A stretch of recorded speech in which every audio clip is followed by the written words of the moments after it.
하나님 말씀 봅니다. 하나님 말씀 사무엘상 10장 17절에서 27절까지입니다. 사무엘상 10장 17절에서 27절까지 같이 읽겠습니다. 사무엘이 백성을 미스바로 불러 여호와 앞에 모으고 이스라엘 자손에게 이르되 이스라엘 하나님 여호와께서 이같이 말씀하시기를 내가 이스라엘을 애굽에서 인도하여 내고 너희를 애굽인의 손과 너희를 압제하는 모든 나라의 손에서 건져내었느니라 하셨거늘 너희는 너희를 모든 재난과 고통 중에서 친히 구원하여 내신 너희 하나님을 오늘 버리고 이르기를 우리 위에 왕을 세우라 하는도다. 그런즉 이제 너희의 지파대로 1000명씩 여호와 앞에 나아오라 하고 사무엘이 이에 이스라엘 모든 지파를 가까이 오게 하였더니 베냐민 지파가 뽑혔고 베냐민 지파를 그들의 가족별로 가까이 오게 하였더니 마드리의 가족이 뽑혔고 그 중에서 기스의 아들 사울이 뽑혔으나 그를 찾아도 찾지 못한지라. 그러므로 그들이 또 여호와께 묻되 그 사람이 여기 왔나이까? 여호와께서 대답하시되 그가 짐 보따리들 사이에 숨었느니라 하셨더라. 그들이 달려가서 거기서 그를 데려오매 그가 백성 중에 서니 다른 사람보다 어깨 위만큼 컸더라. 사무엘이 모든 백성에게 이르되 너희는 여호와께서 택하신 자를 보느냐? 모든 백성 중에 짝할 리가 없느니라 하니 모든 백성이 왕의 만세를 외쳐 부르니라. 사무엘이 나라의 제도를 백성에게 말하고 책에 기록하여 여호와 앞에 두고 모든 백성을 각기 집으로 보내매 사울도 기브와 자기 집으로 갈 때에 마음이 하나님께 감동된 유력한 자들과 함께 갔느니라. 어떤 불량별은 이르되 이 사람이 어떻게 우리를 구원하겠느냐 하고 멸시하며 예물을 바치지 아니하였으나 그는 잠잠하였더라. 아멘. 어제는 16절까지를 통해서 사울이 사무엘로부터 비밀리에 기름 부음을 받고 그 기름 부음 받아서 왕으로 이렇게 등극을 하게 되는데 사무엘이 예언한 세 가지 징조가 나타날 것이고 그것이 이루어지는 것을 통해서 사울 자신도 자신이 이스라엘의 왕으로 선택받았음을 확신하고 또 그도 여호와의 영으로 이렇게 감동되었다라고 하는 그런 사실을 살펴보았습니다. 자, 오늘 본문은 사울이 제비 뽑기라고 하는 방식을 통해서 백성들 앞에서 공식적으로 이제 사울이 이스라엘의 왕으로 선출되는 그런 과정을 보여주고 있습니다. 이 일을 위해서 사무엘은 백성들을 미스바로 불러서 여호와 앞에 모았습니다. 이 원문에는 미스바 앞에 정관사가 붙어 있습니다. 그래서 그 미스바 이렇게 되어 있습니다.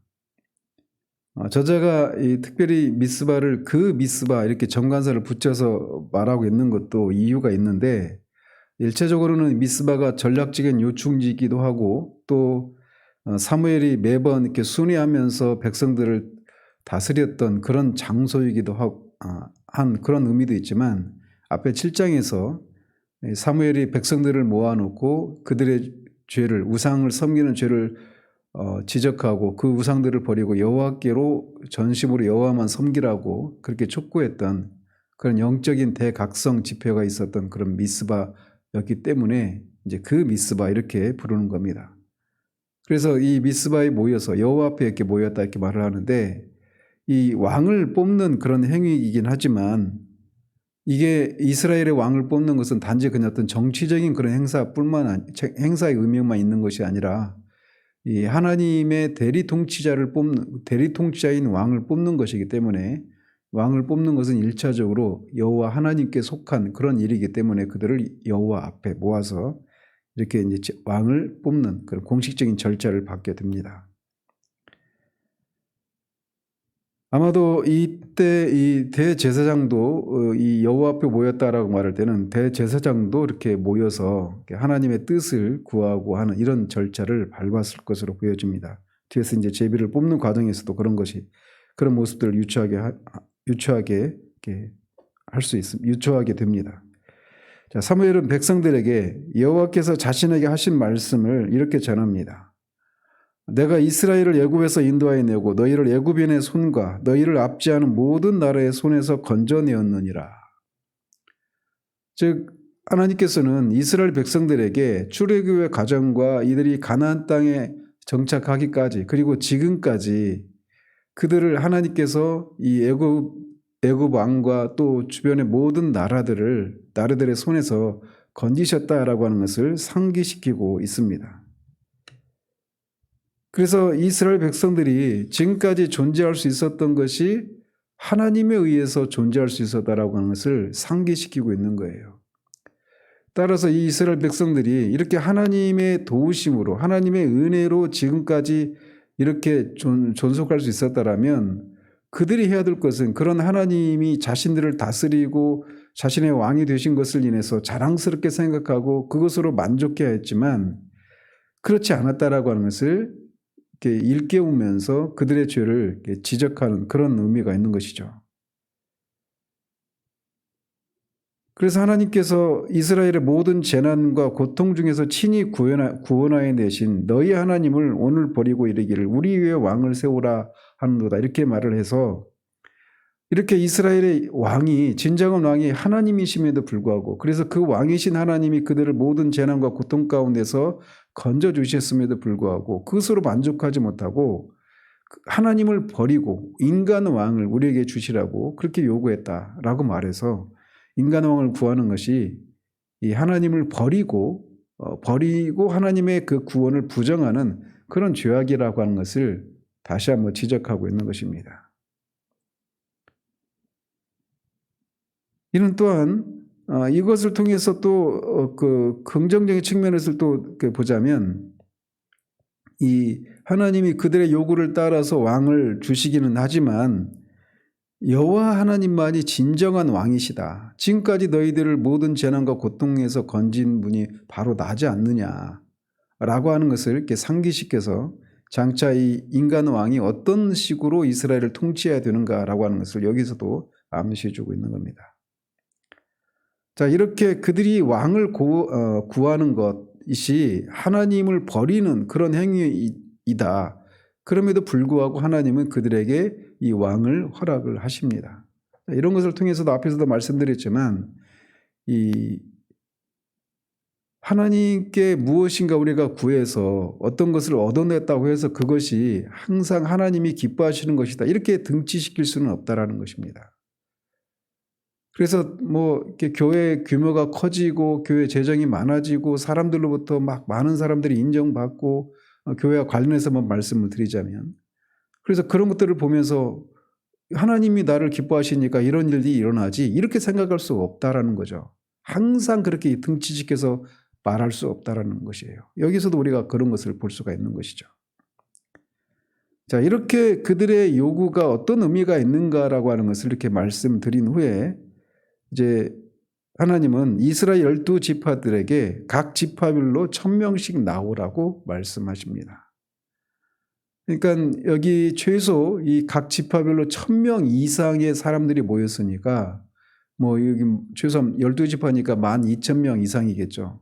그러니까 수만 명 또는 수십만 명의 그런 백성들이 모였다. 이렇게 우리가 유추해 볼 수가 있습니다.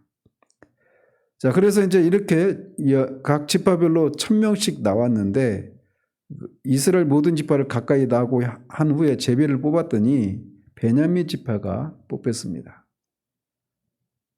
그리고 또 베냐민 여기서 뽑혔다라고 하는 의미가 이제 수동적으로 되어 있죠. 그러니까 수동형으로 되어 있어서 제비를 뽑는 행위는 인간의 행위, 그것도 능동적인 행위지만 그 행위의 결과 베냐민이 뽑힌 이것은 그 배후에 하나님의 주권적인 섭리가 있었다라고 하는 것을 여기서 보여주고 있는 겁니다. 사실 성경에 보면은 많은 경우에 이렇게 제비를 뽑아서 어떤 하나님의 뜻을 확인하는 이런 경우들이 많이 있지 않습니까? 구약에서도 그렇고 신약에 와서도 이 가룟 유다를 대신할 이 다른 사도를 세우는 일에 있어서도 제비를 뽑아서 그렇게 세우지 않습니까? 그래서 이런 것을 통해서 이렇게 제비 뽑기는 사람이 뽑지만 그 제비를 뽑는 것은 뽑는 것을 통해서 하나님의 뜻과 그분의 작정을 확인하는 그런 어떤 절차다, 이렇게 볼 수가 있는 것입니다. 자, 그렇다면 여기서 우리가 한 가지 또 생각해야 될 게, 사울은 이미 사무엘에게 비밀리에 기름 부음을 받았는데 그리고 그런 세 가지 징조를 통해서 사울도 자신이 하나님으로부터 셈을 받은 왕이구나라고 하는 것을 확신할 수 있었는데, 왜 이렇게 많은 백성들 앞에서 이렇게 제비를 뽑아서 여호와 앞에서 제비를 뽑고 이스라엘의 왕으로 뽑히는 이런 절차를 밟아야만 했는가라는 겁니다. 그것은 결국 이 이스라엘 백성들 앞에서 공식적으로 사울이 제비를 뽑아 왕으로 이렇게 등극하는 것을 통해서 사울이 하나님이, 그러니까 사무엘의 어떤 개인적인 정무적인 판단에 의해서 왕으로 세워진 것이 아니라 하나님께서 그를 왕으로 세우셨다라고 하는 것을 온 백성이 알 수 있도록 하기 위해서 이런 공식적인 절차를 밟았던 것입니다. 그러면서 12지파 중에 또 이 베냐민 지파가 뽑히자 이번에는 이제 그들의 가족별로 나오게 했는데, 그 가족들 중에 마드리의 가족이 뽑혔습니다. 이 성경이 마드리라고 하는 이름은 여기 여기 한 번만 등장하는데 아마 이 기스 가문의 어떤 족장이었던 것으로 보여집니다. 마드리 가문이 뽑히고 그 가문 안에서 또 사울이 결국은 뽑히게 됩니다. 그렇지만 사울이 뽑혔지만 그를 찾을 수가 없었습니다. 그러니까 또 백성들이 여호와께 또 묻기를 그가 이 무리들 중에 있는지, 그러니까 하나님이 또 그들 가운데 있다라고 말씀하시면서 짐꾸러미들 사이에 숨어 있다, 이렇게 말씀을 하십니다. 아마 이런 과정에 어떤 이 앞에서도 말씀드린 것처럼 대제사장이 참여했을 것이고, 또 그의 흉배 안에 있었던 우림과 둠밈이라고 하는 것을 통해서 하나님의 뜻을 묻는 그런 절차가 있었겠죠. 그래서 지파별로 최소한 1000명 이상의 사람들이 모였으니까 얼마나 많은 짐꾸러미들이 있었겠습니까? 그래서 그 짐꾸러미 사이에 숨는 것은 매우 용이한 그런 것이었겠죠. 한편 사울이 이렇게 그 짐꾸러미에 숨어 있었던 이유가 무엇인가를 생각할 때, 하나는 그가 앞에서도 살폈던 것처럼 겸손한 사람이었기 때문에 사람들 앞에 나타나기를 꺼려했다, 이렇게도 볼 수 있고, 또 하나는 이 백성들이 자신을 왕으로 인정해 줄까라고 하는 그런 일말의 두려움도 있었던 것으로 보여집니다. 왜냐하면 27절에도 나타나지만 이 백성들 중에 그 사울을 왕으로 인정하지 않는 사람도 분명히 있었단 말이죠. 왜냐하면 베냐민 지파가 이스라엘 12지파 중에 가장 미약한 그런 지파였기 때문에 그렇습니다. 어쨌든 사람들은 이 짐꾸러미 사이에서 사울을 찾아서 데려왔습니다. 근데 보니까 그의 키가 다른 사람보다 어깨 위만큼 컸다, 이렇게 말을 합니다. 근데 원문에 보면 다른 사람보다 이렇게 되어 있지 않고 모든 백성보다 이렇게 되어 있어서 사울이 모든 백성들 중에 가장 컸다, 이렇게 말을 하는 겁니다. 특별히 그의 키를 이렇게 언급하고 있는 것은 당시 이스라엘 사람들이 구하는 왕은 어떤 내적인 그런 면에 더 가치를 두고 있기보다는 외모의 그런 치중에서 왕이 될 만한 자격이 있는가 없는가, 이런 것을 판단했다라고 하는 것을 다시금 여기서 상기시키고 있는 겁니다. 그리고 실제로 이 사무엘조차도 뒤에 16장에서 보면 이 이새의 집에 찾아왔을 때 기름을 붓기 위해서, 왕으로 세우기 위해서 찾아왔을 때 장자 엘리압의 그런 외모를 보고 그가 그 하나님이 세우시는 기뻐하시는 왕인가 보다, 이렇게 생각을 하지 않았습니까? 그래서 그 말씀을, 그것을 통해서 사람은 외모로 사람을 취하지만 하나님은 마음의 중심을 보신다, 이렇게 말씀하시지 않았어요? 그런데 그런 당시 이스라엘의 그런 왕을 요구하는 왕의 자격으로 생각했던 이런 조건들이 다 인간적인 그런 것이었다라고 하는 것을, 이런 것을 통해서 말하고 있는 것입니다. 자, 이렇게 사무엘은 이렇게 모든 사울 앞에 세우고 모든 백성에게 말하기를 너희는 여호와께서 택하신 자를 보느냐, 모든 백성 중에 짝할 리가 없느니라 라고 말을 합니다. 그래서 여기서도 사울의 이 외모를 또다시 이렇게 강조하고 있는 것은 말씀드린 것처럼 이스라엘 백성들의 그 기준이, 왕에 대한 기준이 내면적인 가치에 있는 것이 아니라 외모에 있었다라고 하는 것을 재차 강조하고 있는 겁니다. 따라서 이것은 그들의 요구, 왕에 대한 요구도 영적인 요구가 아니라 육적인 요구였다라고 하는 것을 보여주고 있는 거예요. 그래서 결국은 이제 이 사울이 결국은 실패한 그런 왕으로, 어떤 왕의 모델과 같은 그런 사람이 되는 것을 이렇게 복선으로 깔고 있는 것이기도 합니다. 자, 그러자 모든 백성이 왕의 만세를 외쳤습니다. 자, 이것을 통해서 사울은 이스라엘 백성들의 전적인 그런 그 지지를 받고 왕으로 등극하게 되는 것이죠.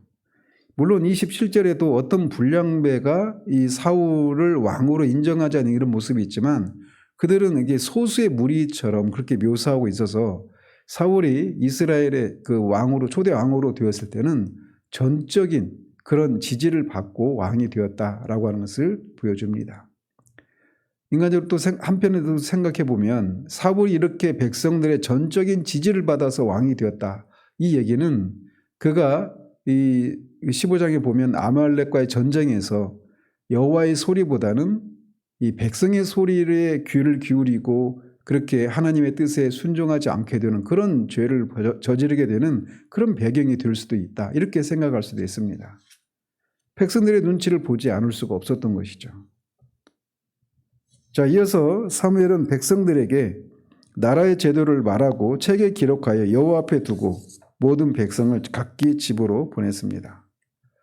물론 여기서 말하는 나라의 제도라고 하는 것은 앞에 그 8장에서 말했던 왕과 백성들의 그 백성들이 그 하나님 앞에서 지켜야 할 그런 의무들을 가리키겠죠. 그래서 그 가운데서도 특별히 이 왕은 신정국가의 왕으로서 하나님과 백성 사이의 의무를 지켜야 된다라고 하는 것을 강조한 그런 내용들이 기록이 되었을 것입니다. 그래서 따라서 사울은 이 하나님으로부터 권한을 위임받아 하나님의 백성을 다스리는 대리 통치자임을 알고 항상 그분의 명령에 따라 그렇게 그 나라를 다스려야 한다라고 하는 것을 여기서도 다시 한번 이렇게 그 가르침을 받았을 것입니다. 만약 그것에 그것에 따라서 치리하지 않으면 그 왕위를 빼앗길 것이다라고 하는 것을 여기서도 이렇게 경고 내지는 교훈을 받았을 거란 말이죠. 그래서 그가 왕의 그 의무를 이렇게 문서화해서 항상 그것을 이렇게 명심하면서 그 본분에 따라 이스라엘을 다스려야만 했던 것입니다.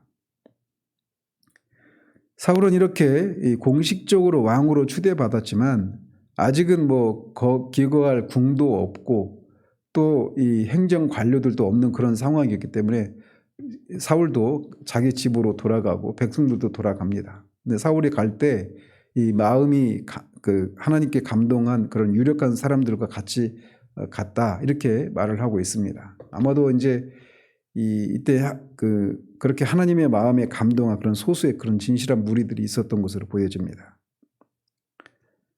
그런데 27절에 보면 어떤 불량배들이 사울을 반대해서 그거 어떻게 우리를 구원하겠느냐라고 하면서 사울을 멸시하고 예물도 바치지 않았다. 그렇지만 사울은 잠잠했다라고 기록을 합니다. 그러니까 이 당시 이스라엘이 이렇게 여호와 앞에서 하나님의 뜻을 묻고 그렇게 이 제비뽑기를 통해서 그 사울이 이스라엘의 왕으로 등극을 했고 모든 백성은 이게 하나님이 사울을 하나님의 왕으로 세우셨다라고 하는 것을 다 인정함에도 불구하고 지금 이들은 그 하나님의 뜻을 거절하고 있는 겁니다. 이거는 단지 그냥 인간적으로 이 사울을 거절하는 멸시하는 정도가 아니라 결국은 하나님의 뜻을 인정하지 않는 그런 죄악된 모습이라고 할 수가 있는 것이죠. 아마도 이제 학자들은 이 불량배들이 아마 이스라엘의 에브라임 지파나 유다 지파 사람들이었을 것이다 이렇게 추정을 합니다. 왜냐하면 에브라임 지파와 유다 지파가 이스라엘 12지파 중에서 가장 유력한 그런 지파들이었기 때문에 그런 추정을 하는 것이죠. 그래서 그들은 이 이스라엘에서 가장 큰 지분을 가졌다고 생각했는데 그 당시 이스라엘 지파 중에 가장 미약한 지파인 베냐민 지파 사람이 왕으로 뽑혔으니 그것을 이렇게 기뻐하지 않았던 것이죠. 이것은 사무엘이 자신에게 주어진 그런 권한을 이 사울에게 이양하는 그런 과정에서 이렇게 기름을 붓고 입 맞추는 것을 통해서 하나님의 뜻이라면 기꺼이 자신의 그런 권한을 기꺼이 내어주고자 했던 그런 것과 대조되는 그런 모습이라고 할 수가 있습니다. 어쨌든 이렇게 사울이 이제 이 백성들 앞에서 공식적으로 이스라엘의 왕으로 이렇게 추대가 됩니다. 그래 그 과정에서 여호와 앞에 그 여호와의 뜻을 묻고 하나님의 뜻을 묻고 이렇게 이스라엘의 왕으로 등극하는 이런 절차를 통해서 사울도 그렇고 이스라엘 사람들도 그렇고 그 사울이 하나님에 의해서 세워진 왕이구나. 그런 것을 이제 보게 되는 것이죠. 그리고 뒤에 이제 그 보면 다윗이 끊임없이 사울을 하나님이 세워서 기름 부음 왕 이런 표현들을 끊임없이 하지 않습니까? 그래서 그의 옷자락을 베었을 때도 마음을 막 하나님 앞에 죄를 범한 것으로 알고 그 옷자락 베는 것조차도 하나님 앞에 그것도 사울에게 막 그런 그 자책감을 느끼고 그렇게 사울을 존중하지 않습니까? 그러니까 이게 그런 의미에서 이 사울이 하나님에 의해서 세워졌다라고 하는 것이 이런 의미가 있는 거예요. 다윗이 가졌던 그런 마음처럼 말이죠. 그래서 이스라엘의 왕이 인간 왕이지만 이렇게 하나님에 의해서 세워져서 하나님의 백성을 다스리는 대리 통치자다라고 하는 것을 사울과 백성 모두가 이제 이렇게 알게 되는 그런 공식적인 절차를 밟았던 것입니다. 이런 것을 통해서 이스라엘 백성이 다시금 우리의 진정한 왕은 인간 왕이 아니라 하나님이시다라고 하는 것을 또 보게 되고 또 인간 왕인 사울도 우리가 비록 다른 나라와 같이 인간 왕으로 이렇게 이스라엘의 왕으로 세워졌지만 자신은 신정국가의 왕이다라고 하는 그런 의식을 가지게 되었던 그런 의미가 있다라고 할 수가 있겠습니다. 그래서 우리가 이런 이 사울이 백성들 앞에서 공식적으로 왕으로 뽑히는 이런 과정들을 통해서 하나님이 하신 일들이라고 하는 것을 알았을 때 이 불량배들과 같은 그런 태도를 취할 것이 아니라 하나님이 세우셨다라고 하는 것의 그 의미를 알고 그 하나님의 뜻을 존중하고 거기에 순종하는 그런 모습들을 우리가 가져야 한다라는 것을 이 본문에서도 보게 됩니다. 자, 이렇게 해서 이제 이스라엘은 다른 나라와 같이 왕을 가지게 됩니다. 그런데 그 왕이 이제 하나님의 뜻에 대리 통치하기 때문에 하나님의 뜻에 순종할 때와 그렇지 않을 때 어떻게 그 양상이 진행되는가라고 하는 것을 이제 이 사울의 케이스를 통해서 16장까지 사울의 케이스와 실패한 사울의 케이스와 또 이 성공한 그런 다윗의 케이스를 통해서 이스라엘이 하나님에 의해서 통치되어지는 그런 하나님의 나라라고 하는 것을 이제 극명하게 우리가 보게 됩니다. 내일부터는 그런 모습들을 살펴가도록 하겠습니다. 기도하겠습니다. 하나님 아버지, 이 사울이 사무엘에게 이미 기름 부음을 받았음에도 불구하고 이렇게 백성들 앞에서 공식적인 절차를 통해 하나님의 뜻을 묻고 제비를 뽑는 과정을 통해 그렇게 하나님 앞에 하나님이 택하신 왕이라고 하는 것을 공식적으로 인정받는 그 과정을 살펴보았습니다. 이 과정을 통해서 사울이 비록 인간 왕으로 세움을 받지만 하나님의 권한을 위임받은 대리 통치자임을 사울도 또 백성들도 그렇게 인식하게 되는 그런 의미가 있는 사건을 우리가 살펴보았습니다. 이를 통해 이 하나님이 이스라엘이 그 하나님의 통치를 받는 그런 여전히 하나님의 그런 나라인 것을 이렇게 확인하게 되는 것을 봅니다. 우리도 우리의 삶을 살아가면서 우리가 주체적으로 우리의 삶을 꾸려가고 우리가 우리의 삶의 주인이 되어서 그렇게 살아가지만 궁극적으로 우리의 삶의 주인이 하나님이심을 우리가 기억하고 범사에 하나님의 뜻에 순종하고 하나님이 우리의 왕이신 것으로 만족하는 그런 삶을 살아가는 우리들 될 수 있도록 도와주시기를 원합니다. 예수 그리스도의 이름으로 기도합니다. 아멘.